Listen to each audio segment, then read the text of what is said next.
신자가 죄를 지으면 어떤 벌을 받게 되는가? 죄 지으면 어떻게 되나? 이렇게 죄는 죄가 아니다 말씀하시는 분도 있었고, 이렇게 이상한 거 약 사서 먹는 사람들도 있고, 도둑질 가르치는 목사도 있고, 이렇게 술집 다니는 분들, 이렇게 왜 그런가 하니까 과거, 현재, 미래 다 끝났기 때문에 그렇게. 자, 그러면 신자가 죄를 지으면 안 되는 이유가 무엇이냐면, 우리는 거룩을 취사 선택으로 받은 게 아니라 명령으로 받았기 때문에 그렇습니다. 에베소서 4장 24절에 하나님을 따라 의와 진리의 거룩함으로 지으신 받은 새 사람을 입으라. 이 명령이에요. 반드시 이렇게 하라는 것입니다. 4장 30절. 하나님의 성령을 근심하게 하지 말라. 우리가 죄짓고 딴짓하고 하나님 말씀에 어긋나며 불신자만도 못한 추악한 모습으로 산다. 그러면 하나님의 성령이 근심하신대요. 근심은 왜 하냐면 사랑하는 자녀이기 때문에 안타까워서 근심을 하시는 거겠죠. 그 안에서 너희가 구원의 날까지 인치심을 받았느니라. 그러니까 내쫓아버릴 수도 없고 호적을 파서 나가라고 할 수도 없는데, 하나님의 백성답게 그렇게 살지 않으면 얼마나 마음이 근심이 되고 이 걱정거리가 되겠습니까? 데살로니가전서 5장 22절, 악은 어떤 모양이라도 버려라 그랬습니다.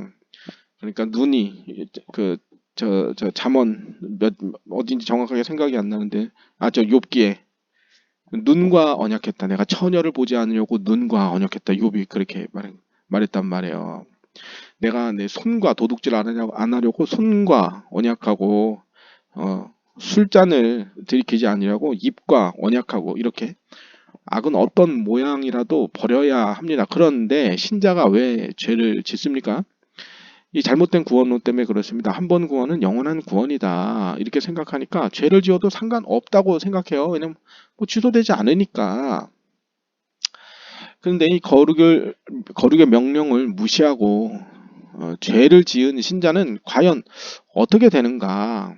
벌 안 받는다, 뭐 벌칙 조항이 없다, 이러면 더 마음대로 할 것이에요. 근데 벌칙 조항이 세다 이러면 이제 그때부터 경각심을 갖겠죠. 그럼 성경에 뭐 하라고 되어 있는가? 요한일서 1장 9절. 만일 우리가 죄를 자백하면 그는 미쁘시고 의로우사 우리 죄를 사하시며 우리를 모든 불의에서 깨끗하게 하실 것이요. 그러니까 한 번 죄 지었다고 즉시 언제 죄진 나 쳐다보고 있다가 회초리 등 뒤로 숨겨 있다가 그 죄 짓는 그 즉시 회초리 꺼내서 쫓아와서 종아리 때리시는 그런 야박하신 하나님이 아닙니다. 하나님은 신자가 자신의 죄를 스스로 뉘우치고 회개하도록 오래 참으시고 기다려 주시고, 자백하고 회개하고 돌아오면 반드시 용서해 주십니다. 다윗은 요 단계에서 회개한 겁니다. 그 죄 짓고 성문제 일으키는 목사마다 다 다윗 핑계 되는데, 다윗은 요때 회개한 겁니다. 불신자는 자신이 지은 죄에 대하여 율법의 공의로운 형벌을 받습니다. 근데 신자가 받는 벌은 달라요. 신자는 죄의 확산을 막기 위해서, 또 하나님이 회개를 촉구하시려고 사랑을 근거로 한 징계를 내려주십니다. 그래도 끝까지 버틴다, 이거 회개하지 않는다, 이거 하나님 보시기에 더 이상 안 되겠다, 그러면은 하나님이 이제 벌을 하실 수 있어요. 사무엘하 7장 15절은 이제 다윗 언약에 있는 죄를 보면 사람의 매와 인생 채찍으로 징계하시려니와 그랬습니다. 사람 막대기와 인생 채찍으로 징계하시는데, 이것은 사울처럼 갖다 버려버리려고 하는 게 아니라 그 언약 관계를 끊지 않으시려고 연단과 징계를 하신다. 요때 이제 돌아와야 돼요. 하나님이 더 이상 죄를 짓지 못하도록 징계를 하시는데, 계시록 3장 19, 물은 내가 사랑하는 자를 책망하며, 이제 우리에게 책망이 있어요. 책망이 있어야, 죄 지은 자에게 책망이 있어야 회개를 하죠. 그 책망을 할 때 알아들어야 되겠죠. 징계하노니, 징계도 하나님이 하세요. 그러므로 내가 열심을 내라, 회개하라. 회개하도록 촉구를 하시는 것입니다. 그래서 신자에게 내려지는 하나님의 징계와 인생 채찍과 사람 막대기, 이것은 그 구원받은 신자를 지옥으로 떨어뜨리려는 목적으로 구원을 취소시키겠다는 게 아니라 죄악을 억제하고 회개하도록 언약 관계를 끊지 않으려고 사랑과 배려와 정성과 관심과 노력과 인내와 이런 하나님의 선하심을 근거로 해서 바르게 인도하심을 목적으로 이런 그 징계와 채찍이 있습니다. 이제 요럴 때 이제 회개를 하고 얼른 돌이켜야 되겠죠. 그렇게까지도 했는데 정말로 이제 회개 안 하고 이건 너무 강팍하다. 도저히 이건 신자인지 불신자인지 구분이 안 될 정도다. 그러면 이제 어떤 징계를 받느냐?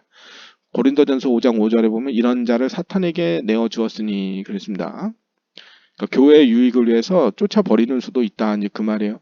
이는 육신은 멸하고 영은 주 예수의 날에 구원을 받게 하려 함이라 했습니다. 구원이 취소되지는 않습니다. 근데 죄를 더 이상 짓지 못하게 하려고 육신을 멸하게 하실 수도 있다는 거예요. 이게 고린도전서 5장의 내용은 이제 교회 내에 음행하는 자들에 대한 경고인데, 여기 보면은 누룩이 온 집안에 다 퍼지지 못하게 아주 싹부터 잘라내라 이런 표현들이 있어요. 그러니까 이렇게 말씀하시는 분들이 있단 말이에요.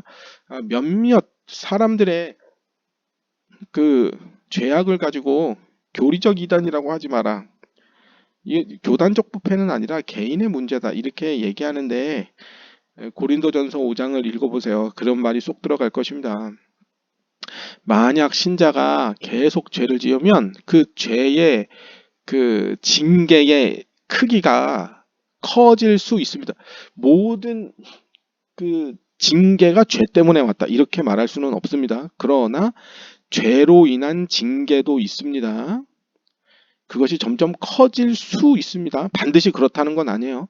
하나님이 더 이상 죄를 짓지 못하도록 그 죄 지은 사람을 빨리 장례식 빨리 치르게 하실 수도 있습니다. 그러니까 일찍 죽은 사람은 다 하나님께 벌 받았다. 그렇게 말하면 안 돼요.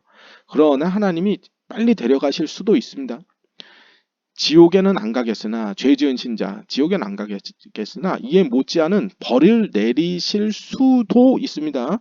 그러니까 교회 다니는데 나쁜 일 만난 사람은 모두 다 죄 지은 사람이다. 이렇게 말하면 안 돼요. 그러나 신자가 죄를 지으면, 그것도 회개하지 않으면 하나님 보시기에 이건 목이 곧고 이건 정말 강팍하다.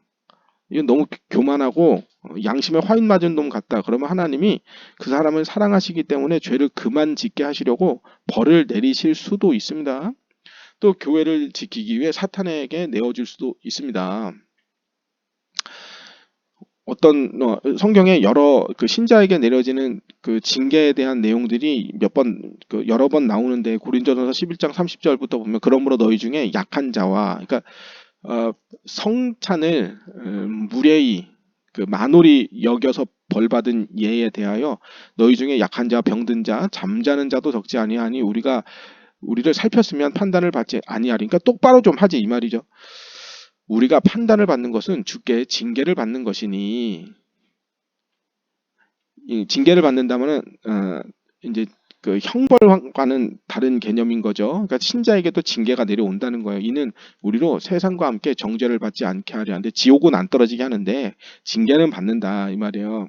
고린도 교회 내에 하나님을 만홀히 여겨서 받은 예를 들었는데 이미 그런 사람이 있었다 하면서 약한 자가 있고 병든 자가 있고 잠자는 자가 적지 않았다.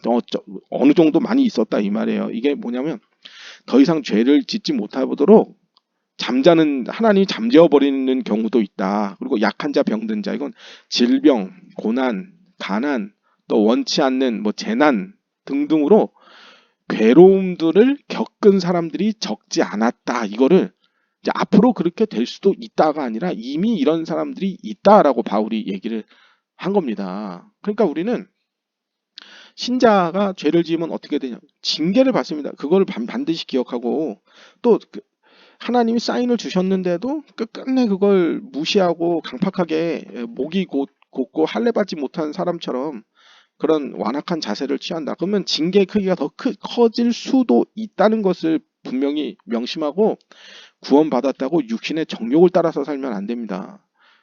우리는 죄의 종에서 의의 종으로 신분이 바뀐 건 분명한데 우리는 이제 죄에게서 해방되었어요. 이게 죄에게서 해방되었다는 말은 이제 정죄함, 영원한 그 하나님의 형벌, 그 정죄함을 받지 않는다는 의미인 거지 죄를 지어도 된다는 게 아닙니다. 우리는 의로부터 해방된 게 아니니까 의롭지 않아도 되는 권리가 없어요. 거룩하지 않아도 될 권리가 없어요. 그러므로 우리는 의의 명령을 따라서 살아야 돼요. 왜냐하면 의의 종이 됐기 때문에 종은 주인이 시키는 대로 하는 거예요. 그래서 정확하게 우리는 자유와 해방을 얻은 적이 없습니다.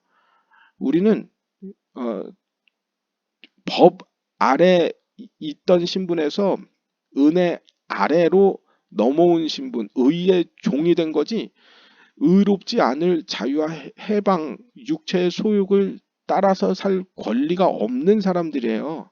그리스도의 종이 된 거지. 그래서 육체의 소욕을 따라 살면 징계와 벌을 받을 수 있습니다. 이 지금 모든 내용들은 진짜로 정말로 신자인 경우에 하나님의 사랑을 근거로 한 지옥에 떨어뜨리지 않는 징계에 대한 내용들입니다. 근데 한 가지 이제 또 다른 내용이 있어요. 처음부터 가짜인 경우. 그 사람의 경우는 하나님이 이렇게 할 수도 있어요. 정욕대로 살도록 그냥 유기한 후에 네 마음대로 해라. 유기한 후에 그 모든 행위를 근거로 심판과 형벌을 내리실 수도 있습니다. 그게 로마서 1장 2장에 보면 나오죠. 그러면 도대체 그 사람이 진짜로 신자여서 징계를 받은 건가 아니면 유기된 자 정말로 지옥에 갈 자라서 벌을 받는 건가 그 사람이 신자인데 죄 지은 건가 아니면 불신자인데 마귀의 종노릇하며 마귀의 자녀답게 그렇게 행동한 건가 그건 무엇으로 분별할 건가 하면 성령이 있는 자와 성령이 없는 자 이렇게 어떻게 구분할 거면 그 사람의 회개 여부로 가늠할 수 있습니다. 그래서 이단은 절대 회개하지 않습니다. 그 사람이 회개한다. 나중에라도 회개하고 돌아간다. 그럼 우리는 그걸 받아줘야겠죠. 그런데 끝까지 회개하지 않고 어떻게든지 거짓말로 호도하고 그런다. 그건 이 사람은 처음부터 가짜였구나. 이렇게 가늠해 볼 수 있겠습니다.